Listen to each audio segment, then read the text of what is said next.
Bismillah. Assalamualaikum warahmatullahi wabarakatuh. Alhamdulillahi rabbil alamin wassalatu wassalamu ala asyrafil anbiya'i wal mursalin wa ala alihi wa sahbihi ajmain. Subhanaka la ilma lana illa ma 'allamtana innaka antal alimul hakim. Wala haula wala quwwata illa billahil aliyil azim. Rabbi ishrah li sadri wa yassir li amri wahlul 'uqdatam min lisani yafqahu qawli. Allahumma alimni ma jahiltu wa zakkirni ma nusitu, amma ba'. Yang dikasihi tuan-tuan imam, tuan-tuan Bilal, tuan-tuan Siak,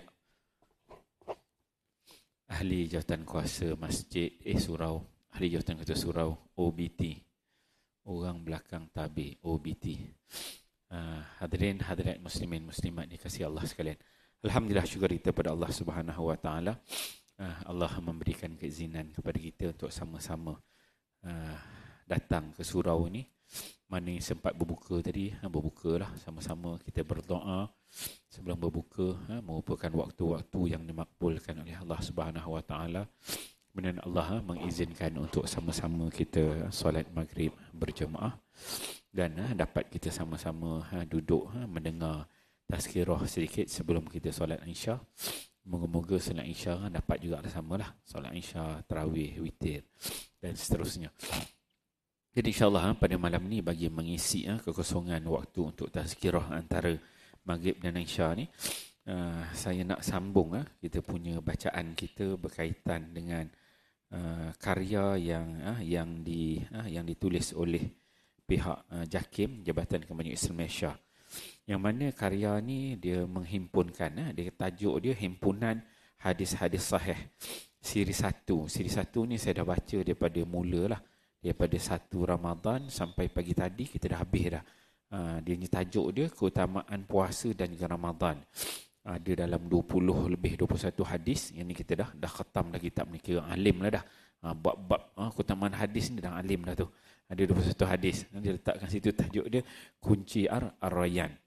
Ni kita dah khatam. Dah khatam ni kita dah boleh simpan, cari kain kuning ikat, boleh simpan jauh-jauh sikit. Pergi selamat dengan usik. Jadi 3 siri. Ini siri yang pertama. Kemudian dia ada yang kedua, JAKIM juga buat ni. Yang kedua ni Himpunan Hadis-Hadis Sahih Siri 2 dia tulis. Ya, kalau yang pertama tu amalan puasa dan Ramadan. Yang kedua ni amalan sunnah. Amalan sunnah puasa dan juga Ramadan. Dia buat dekat sini tajuk dia Miftah Al-Qiyam. Miftah Al-Qiyam ni kunci mendirikan Ramadan. Itu yang kedua. Siri yang kedua. Kemudian dia ada siri yang ketiga. Ini siri yang terakhir. Himpunan Hadis-Hadis Sahih Siri 3, amalan penutup dan muhasabah Ramadan. Ini Miftah Al-Maghfirah, kunci mendapatkan keampunan. Yang pertama ni kunci Ar-Rayyan. Ar-Rayyan ni puasa lah. Dia pintu yang kita dah sebut tu. Pintu kat syurga ni ada satu pintu, nama dia pintu Ar-Rayyan, bagi orang puasa. Ni kunci nak masuk ke syurga orang puasa. Kemudian yang kedua ni, siri 2 ni dia buat Miftah Al-Qiyam, kunci untuk mendiri, menghidupkan Ramadan. Kemudian yang ketiga, siri yang ketiga ni ada disebut Miftah Al-Maghfirah, kunci untuk mendapatkan keampunan daripada Allah Subhanahu wa taala. Jadi kita masuk yang kedua ni, amalan sunnah, puasa dan juga Ramadan. Ada beberapa hadis kat sini. Kalau saya tengok kat sini lebih kurang ada dalam 19 hadis. Kalau yang pertama ni 21, silap saya pagi tadi kita baca akhir.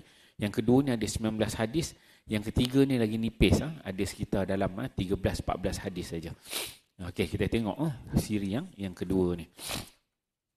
Kita tengok hadis yang pertama.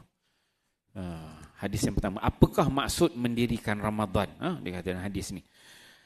Hadis yang pertama, an Abi Hurairah radhiyallahu anhu qala anna Rasulullah sallallahu alaihi wasallam qala man qama ramadanan imanan wa ihtisaban ghufira lahu ma taqaddama min zambi. Muttafaqun alaih. Kita juga dah biasa dengar hadis ni. Bismillahirrahmanirrahim. Saya kat rumah tadi okey, dia tak ada macam sesama. Tapi bila sampai surau ni jadi macam sesama pula. Sejuk airconnya.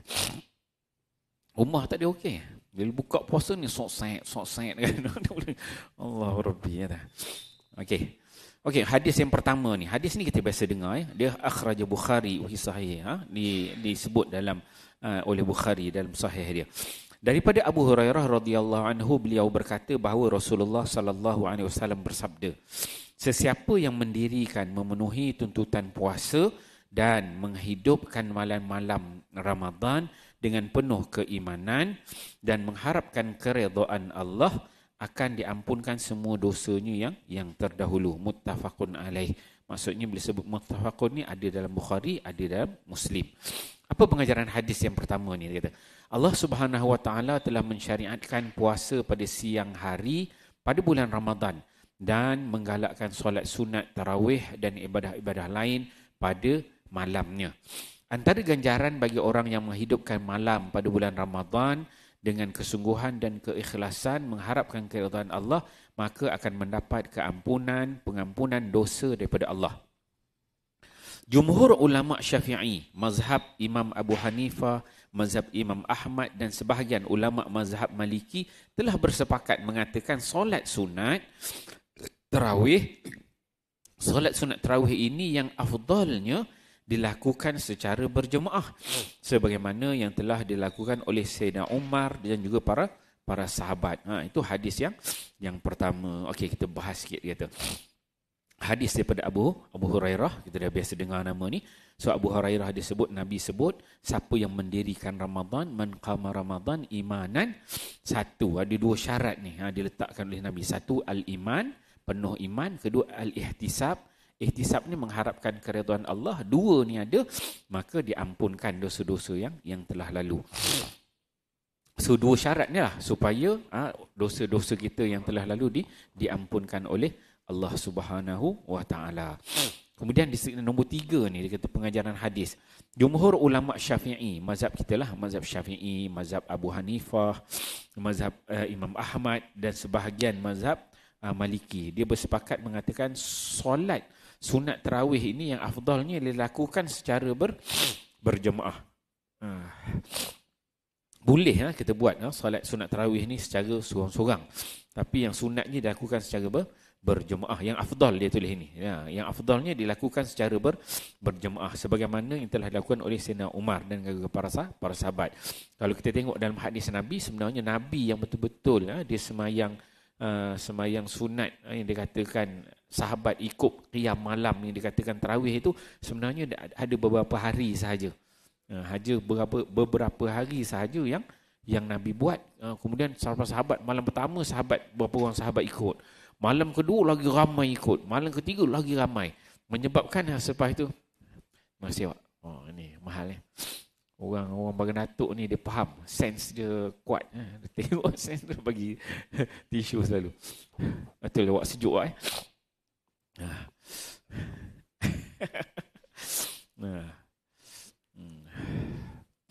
Okey Jadi imam mazhab ni Nabi malam pertama ada ikut, malam kedua ramai ikut, malam ketiga lagi ramai ikut.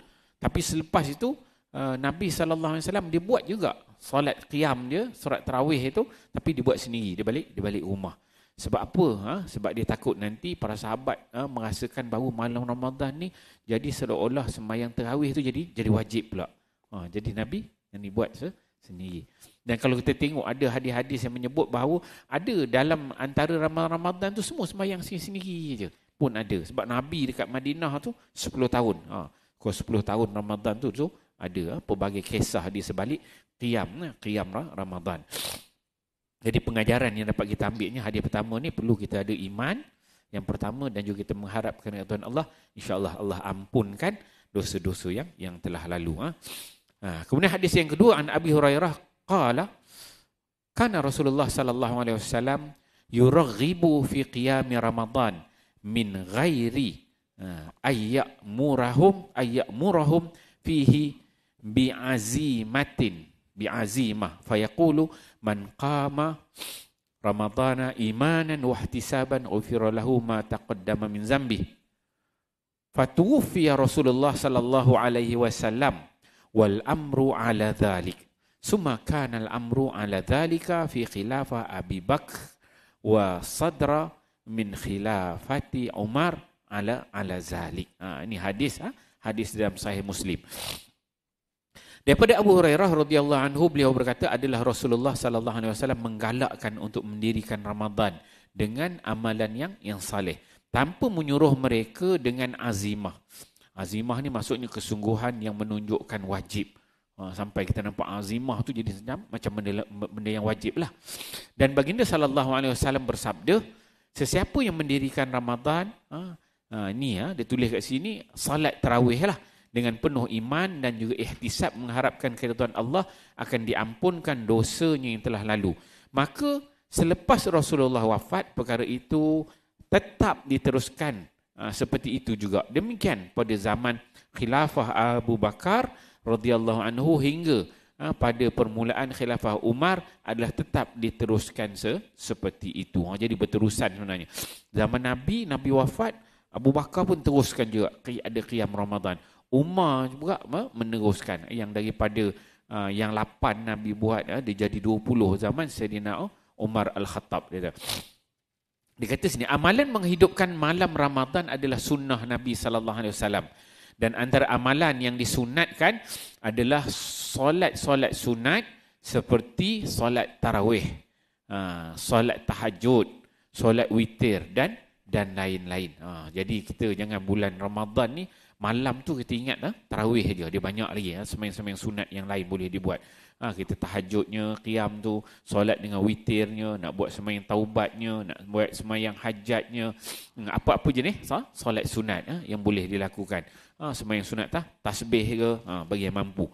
Ibadah-ibadah sunat yang lain seperti membaca Quran, bersedekah, i'tikaf dan lain-lain turut dikira sebagai menghidupkan malam Ramadan. So banyak sebenarnya ibadah yang boleh kita buat. Tak semestinya kita sembahyang tarawih aja, sembahyang tarawih, sembahyang witir bentuk sembahyang, tapi banyak amalan. Boleh baca Quran, duduk baca Quran. Satu juzuk dan kita tadarus lah. Biasa kita dalam Ramadan ni tadarus. Kemudian boleh bersedekah. Bersedekah ni dia waktu dia pendek, tapi kalau kita mampu buat panjang, mungkin boleh panjang lah kot. Tak RM1 untuk sedekah lagi, RM1 lagi masuk kan, nak bagi masa lama kan, RM1 kan. I'tikaf, berada di dalam surau masjid, masjid Jumaat, surau Jumaat ni, maka i'tikaf. Dan Nabi disebutkan pada 10 malam yang terakhir tu Nabi memang i'tikaf. Nabi cut, dia punya kain dia ketat, maksudnya tak balik rumah lah dah, memang betul-betul duduk di dalam Masjid Nabawi. Kalau tuan-tuan pergi musim umrah Ramadan ni, biasa geng-geng yang Arab pun ada, geng-geng yang Tantan ni, India, Pakistan, Gohit, Gostan ni, dia orang datang tu sebelum Ramadan lagi. Sebelum Ramadan tu dia datang geng 5-6 orang, start malam pertama Ramadan tu, dia block booking, dia masuk dalam tu, dia bentang dia punya kain, dia punya kain selendang itu, dia bentang untuk 5 orang. Lepas tu dia susun beg-beg kecil-kecil dia pergi tu, dia duduk situ sampai raya besok. Macam tu. Block booking tu. Jenis geng-geng ni dia tak ada hotel-hotel ni, tak ada semua. Tak ada duduk hotel. Dia datang tu, dia block booking situ, memang duduk situ. Ada je yang ganti, ada. Yang ni pergi mandi, yang ni pergi tandas, ada je seorang jaga. Mungkin 5-6 orang. Sampai raya besok. Dia duduk situ. Makan semua lah. Sebab makan banyak, dia sabil. Banyak sedekah dekat Masjidil Haram, Masjid Nabawi. Masjidil Haram lah, memang dia buat blok macam tu.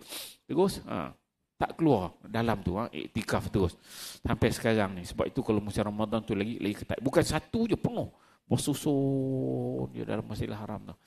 Yang kita orang Melayu, kita jarang lah buat macam tu. Kita biasanya kita ada hotel, ada bilik, tempat balik kan. Tapi geng-geng ni memang tak ada. Dia orang ni jenis tak makan saman. Pada malam pertama tu dia iktikaf sampai raya baru dia balik. Kalau polis-polis tu pun duk komen, marah ke apa, dia buat dono, dia buat tak reti kan. Sebab badan pun sado-sado, besar-besar kan. Polis pun lama dah, tak dia buat apa dah. Tu suasana dekat Mekah lah. Kemudian yang ketiga poin sini, Allah Subhanahu Wa Taala menjanjikan keampunan kepada sesiapa yang menghidupkan malam Ramadan kerana amalan yang baik akan menghapuskan dosa. Dia kata ini. Okay. Tengok hadis yang ketiga ni kata. An Sahal bin Sa'ad anna Rasulullah sallallahu alaihi wasallam qala la yazalun nasu bi khairin ma ajjalul fitra, muttafaqun alaih. Dia kata. Daripada Sahal bin Sa'di dia kata, radhiyallahu anhu, bahawa Rasulullah sallallahu alaihi wasallam bersabda, manusia itu akan sentiasa berada di dalam kebaikan selagi mana mereka tidak melewatkan berbuka puasa. Dia kata, la yazalun nas bi khairin ma ajjalul fitra. Dia kata, manusia ni sentiasa berada dalam kebaikan. Bila kita puasa ni, jangan bila kita puasa ni kita rasa dah puasa okey, nak buka puasa pun kita lewat-lewatkan Nabi dia larang. Nabi dia larang. Maksudnya kita kena sunat kita menyegerakan buka puasa itu. Selagi mana kita bekerja untuk buka puasa, azan aja, bila Allah je gigit separuh, dah masuk ngap, Allah ngap terus kan. Dapat makan tamar sebiji. Selagi mana mereka tidak melewatkan berbuka puasa. Ni perlu perkara-perkara yang perlu kita kejar dalam kita berpuasa kan. Kadang dah puasa ni jadi macam malai, relax je kan. Lewat tak, kita kena kejar. Ambil kelebihan ni disebutkan oleh Nabi sallallahu alaihi wasallam. Allah Subhanahu wa taala telah memfardukan amalan berpuasa kepada hamba-hambanya agar setiap hambanya bukan sahaja mendapat natijah jasmaniah, di sebalik berpuasa, tetapi juga rohaniah. Maksudnya amalan tu bukan bukan setakat jasmani tubuh badan aja, tetapi rohani, dalaman juga ada. Bila kita berpuasa ni, itulah makan pun kurang, kita jaga kesihatan pun makin baik. Itu disebutkan sebagai jasmani. Tetapi dia tak nak begitu. Dia nak supaya juga kita menjaga rohaniah. Rohaniah ni apa? Bentuk adab dia, menyegerakan berbuka puasa kan. So kena jaga untuk dapat kebaikan itu. Bagi yang berpuasa disunatkan untuk menyegerakan berbuka setelah masuknya waktu berbuka puasa, tanpa menangguhkan dengan amal ibadat yang lain. Okey ya. Itu kena cepat. Macam Bilal. Bilal bila Ramadan ni kalau boleh dia azan terus. Masuk waktu tu dia azan terus. Nampak je azan, tapi saya rasa jam ni dia macam terlewat sikit kot, seminit dia. Tadi jam saya dah masuk dah. Macam Bilal masuk tu Allahu Akbar kan. Dia kena cepat-cepat azan tu. Okey. Orang yang menyegerakan berbuka puasa akan sentiasa dalam kebaikan. Antara kebaikannya adalah doa orang yang berpuasa ketika berbuka adalah mustajab dan mengikuti sebagaimana sunnah yang telah diajarkan oleh baginda Nabi sallallahu alaihi wasallam. Ketika berpuasa, ketika berbuka adalah kebaikan yang amat besar. Ini benda ni yang kita kena rebut. Yang kita kena rebut. Bila dia tajuk hadis ni cerita tentang cepat berbuka puasa, satu. Kemudian berbuka puasa kita berjemaah dan kita kena rebut benda yang paling besar, nak buka puasa kena doa mustajab. Dalam Ramadan ni ada waktu-waktu yang doa itu diperkenankan oleh Allah. Waktu dia bila? Waktu dia sebelum kita berbuka puasa. Kalau maghrib tu masuk 7.22 tu, banyak doa kita nak baca tuan-tuan. Nak baca doa. Doa untuk diri kita sendiri, untuk keluarga kita, untuk anak-anak kita, untuk suami kita, untuk isteri kita, untuk jiran kita, kawan-kawan kita, mak ayah kita, jiran tetangga. Itu doa secara umum, seorang-seorang kita boleh sebut. Kemudian doa pula yang jauh-jauh pula, yang telah mati kita doakan keampunan daripada Allah SWT. Banyak sebenarnya doa. Maksudnya kalau kita ambil sekitar 10 minit sebelum berbuka puasa tu cantik dah. Yang terbaik doanya adalah doa fardi, sendiri-sendiri. Tuan-tuan angkat tangan. Kalau kita boleh buat checklist doa setiap sebelum berbuka puasa. Satu apa kita doa? Tiap-tiap hari kita minta. Minta, ya Allah ya Tuhanku, untuk aku ni apa dia? Belah 1, 2, 3, 4, 5. Untuk isteri, untuk isteri kita apa? Kita nak doakan dia 1, 2, 3. Untuk suami apa dia? Untuk anak-anak apa dia? So semua kita ada checklist. Tiap-tiap hari kita kena rebut doa ni. Yang ni ada kita buat, tapi kadang-kadang kita terlepas pandang. Ini kita kena rebut. Kita dah puasa pada pagi sampai ke petang, waktu berbuka puasa. Pada pagi kita tahan makan, minum, syahwat semua kita tahan semua. Kita jaga mata, pandangan dengan zikir, dengan doa, semayang, kita jaga awal waktu, balik pada pejabat pun awal. Jadi waktu nak buka puasa tu adalah waktu orang kata kita ni tengah paling baik lah kan. Tengah waktu paling baik pada ketika itu. Amalan tu orang kata bateri tu kalau charge tu dah full. Bateri kalau kita charge dah full dah penuh dah. Kan? Waktu paling baik kan. amalan pada baki semua. So, waktu paling baik tu kalau kita berdoa, itu yang dikatakan waktu paling mustajab. Kita berdoa. So, kena rebut tiap hari. Kena ada checklist doa kita masing-masing. Kalau tak ada, imam lah. Okay, imam boleh baca doa, ambil. Dan doa ni paling baik sebenarnya jangan bahasa Arab. Doa ni paling baik bahasa Melayu. Kalau doa bahasa Arab ni yang faham imam aja kan. Itu pun kalau imam faham. Kalau imam pun tak faham, ngapal pun payah juga. Katakan. Doa ni paling baik doa bahasa Melayu. Bahasa Melayu kita doa untuk diri kita satu-satu. Dia kalau doa bahasa Melayu ni feel dia lain sikit. Sebab kita faham doa. Begini kita minta satu-satu. Kita doa dalam keadaan kita memahami. Kalau bahasa Arab tu mungkin yang kita faham, mungkin yang tak berapa nak faham kan. Bahasa Melayu tu paling baik. Tu doa. Okey. Itu ada 3 pengajaran hadis yang disebut. Kemudian hadis yang keempat. An Abi Hurairah qala Rasulullah sallallahu alaihi wasallam. Qala Allah azza wa jal, ahabbu ibadi ilayya a'jaluhum fitra. Ni disebut dalam Tirmizi. Daripada Abu Hurairah radhiyallahu anhu bahawa berkata Rasulullah sallallahu alaihi wasallam, Nabi bersabda, Allah azza wa jal berfirman dalam hadis qudsi, aku yakni Allah sangat mengasihi hamba-hambaku yang menyegerakan berbuka puasa. Ni. Allah sangat mengasihi hamba-hambanya yang menyegerakan berbuka puasa. Hadis ni hadis kursi. Hadis kursi ni Allah sendiri cakap. Bukan hadis Nabawi. Kalau Nabi sebut satu tadi sebelum ni hadis tu. Hadis ni hadis kursi. Maksudnya Allah ni cakap. Allah Ta'ala dia suka tengok hamba-hamba dia menyegerakan berbuka puasa. Maksudnya concernnya hamba-hamba Allah ni. Dia macam inilah kita. Contoh yang mudah kita nak tengok. Kalau kita ni jadi mak ayah kan. Kita nak, orang kata nak bagi duit raya, mesti hari raya kan. Sampul kan. Kalau kita bagi anak-anak kita sampul, tak kisahlah bagi 10 ke 100 ke 1000 ke dah sampul tu. Apa kita bagi, kita kata, pagi ni kita nak, contoh kan pagi raya, pagi ni dia kata, okey, Umi dengan ayah nak bagi duit raya. Masing-masing seronok, semua cepat baris-baris, semua untuk baris. Apa perasaan kita mak ayah? Seronok tengoknya. Tapi kalau kita kata, okey, pagi ni kita buat majlis sikit, nak bagi duit raya semua, anak-anak pun relax, pegang handphone, main gitu. Buat dono. Duit raya lah, duit raya. Buat dono kan. Apa perasaan kita mak ayah? Dia tak appreciate langsung. Buat dono je kan. Orang nak bagi duit raya pun buat dono lah. Kan? Allah Subhanahu Wa Taala ni, spirit daripada hadis ni. Jadi Allah tu bila dia tengok kita buka puasa, duk ramai-ramai baca doa, ya Allah minta ni. Allah dia seronok. Ini yang dikatakan. Allah Azza wa Jal berfirman dalam hadis kursi, aku yakni Allah sangat mengasihi hamba-hambaku yang menyegerakan berbuka puasa. Allah nampak hamba-hamba dia tu, Allah beri doa, ya Allah minta gini, begini. Dia Allah nak makbul pun dia nak bagi tu lain. Dia rasa tu lain kan. Allah nak bagi tu tengok hamba bersungguh minta. Kan? Lepas tu duduk waktu buka puasa pun beria, tunggu azan tu beria kan. Macam kita nak bagi tengok anak-anak dah berbanding dengan cucu-cucunya susun, dengan bisingnya bla-bla, gembira dia tu lah lain. Tapi kalau macam buat dono kan, relax kan, masing-masing dengan handphone, Allahu Akbar.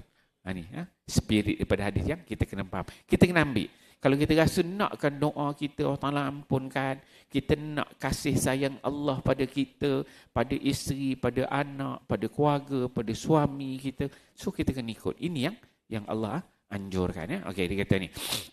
Pengajaran hadis. Ibadah puasa dapat mendekatkan seseorang hamba kepada Allah Subhanahu Wa Taala. Berbuka puasa juga adalah ibadah kerana ia melengkapkan maksud ibadah puasa itu sendiri. Bahkan Allah Subhanahu Wa Taala akan lebih mengasihi orang yang menyegerakan berbuka puasa berbanding hamba-hambanya yang melewatkan berbuka puasa dia tu. Justru orang yang melewatkan berbuka puasa tidak akan mendapat kelebihan sebagaimana orang yang menyegerakan berbuka puasa, kerana itu tidak mengikut sunnah Nabi sallallahu alaihi wasallam. Jadi kita kena ingat kalau kita puasa kat rumah sama anak-anak sama keluarga, ingat sebelum buka puasa tu, sama ada puasa wajib ke Ramadan atau puasa sunat tu, dalam 15 minit sebelum buka puasa tu dah duduk dah kat meja. Duduk semua zikir, kemudian baca doa, seorang-seorang baca doa, masing-masing baca doa. Suasana tu tak ada, kita kena bina. Jangan kat rumah nak buka puasa masing-masing dengan handphone kan. Mak ayah pun dengan handphone masing-masing relax. Barang ni saya relax kan. Jangan. Kita didik, kita ajar. Itu adab yang baik. Sebelum 10 minit, 15 minit tu duduk dah. Duduk baca doa, zikir, doa sama-sama gitu. Hadis yang kelima. An Abi Hurairah radhiyallahu anhu anin Nabi sallallahu alaihi wasallam qala la yazalu ad-dinu zahiran ma ajjala an-nasu al-fitra li'anna al-yahuda wan nasara yuakhiruna. Sebab Nabi menyegerakan berbuka puasa, membezakan puasa dengan ahli kitab. Ini dalam Abu Daud. Daripada Abu Hurairah radhiyallahu anhu, daripada Nabi sallallahu alaihi wasallam bersabda, agama ini akan tetap tertegak. Dia sentiasa dalam kebaikan selama manusia, yakni kaum muslimin, menyegerakan berbuka puasa. Kerana orang Yahudi dan Nasrani suka melewat-lewatkan kannya. Ni Nabi SAW sebut, puasa ni bukan kita je puasa. Start pada zaman Nabi dulu dah ada dah kefarduan puasa ni. Cuma cara tu berbeza. Caranya, waktunya, bilangan hari berbeza. Jenis nama puasa ni memang dah ada. Kalau kita tengok jenis orang Hindu pun ada puasa dia kan. Ada puasa jenis tak makan, ada jenis-jenis yang boleh dimakan kan. Orang Buddha pun ada juga jenis puasa dia. Kalau ditelusuri sejarah dia orang ni, sebenarnya dia akan ada kaitan dengan agama Samawi. Berpuasa ni. Dan Nabi sebut nak bezakan kita ni orang Islam dengan orang Yahudi, orang Nasrani. Jadi puasa itu kita kena dah Isya lagi 2 minit. Jam saya cepat ni, dia jam handphone ni biasa dia auto. KL. Okey, good. Ni Meru Okey. Baik. Okey, tak apa. Azan saya berhenti. Okey, kita ambil pengajaran, maksudnya untuk bezakan kita dengan orang Yahudi dan juga Nasrani, maka kita kena cepatkan berbuka puasa. Okey, hadis yang kelima. InsyaAllah hadis seterusnya kita sambung seperti biasa pagi-pagi subuh insyaAllah. Auzubillahi minasyaitonirrajim. Bismillahirrahmanirrahim. Alhamdulillahirabbil alamin wassalatu wassalamu ala asyrafil anbiya'i wal mursalin wa ala alihi washabihi ajmain.